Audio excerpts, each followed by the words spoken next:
Good morning, this is Robert Sijpesteijn giving you this morning's market update. We'll start today by analysing last week's close of the US markets. The US 500 closed down on the day at 2085.98, continuing that trend into this morning's out-of-hour pricing, currently at 2079.73. The US Tech 100 was also declining on Friday, closing at 4,572.13 after reaching an all-time high last Monday of 4,679.88.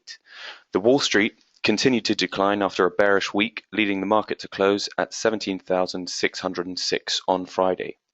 Taking a look into commodities, we see an extremely bearish market with most investors looking for higher gains in both indices and equities. Gold has hovered above its lowest level since 2010, but has struggled to move higher as markets expect the Federal Reserve is closer to hiking interest rates. Gold opened this morning at $1,097.5, with oil following the same trend. US light crude opened this morning at $48.12 a barrel. US crude supplies are almost 100 million barrels above the 5-year average, according to the Energy Information Administration. Drillers have halted their record retreat from oil fields, increasing the number of active oil rigs by 21 to 659 rigs last week. The US Federal Reserve policymakers will begin a 2-day meeting on Tuesday to assess monetary policy. While there's no chance they will raise rates this week, the odds of an increase in September are currently at 50%, according to the median probability in a Bloomberg survey of economists. Bringing the analysis back to European markets, we take a look at the UK 100, which closed on Friday down 1.12% and overall down on the week 2.94%, losing 199.33 points. However, since this morning's open, it has remained relatively flat, moving a total of 12 points.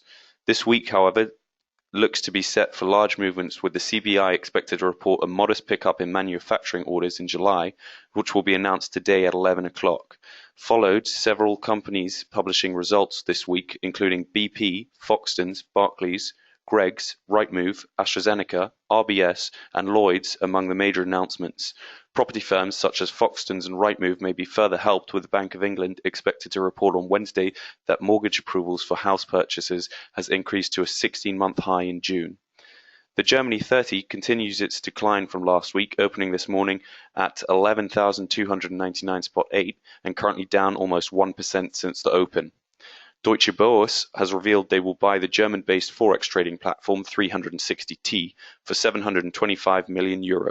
This will be added to their portfolio, which already contains the US derivative exchange operator ISE, bought in 2007, and is the first large deal completed by the new chief executive Carsten Kengeter.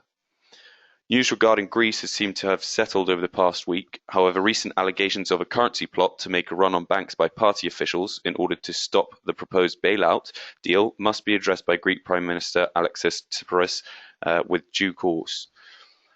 Today's corporate news: Ryanair's first quarter income rose 25% year-on-year to $245 million in the 3 months to June 30. Swiss bank UBS has beaten expectations for quarter 2, with an increase in net income of 53% to 1.21 billion Swiss francs in 3 months to June. Brazilian Competition Authority has approved Royal Dutch Shell's cash and share offer for BG Group. That's all for the corporate news. In the data in focus today is the UK CBI Industrial Trends release at 11 o'clock and the US Dallas Fed Manufacturing Business Index released at 3:30 GMT today. And that is all for today's market update. Thank you.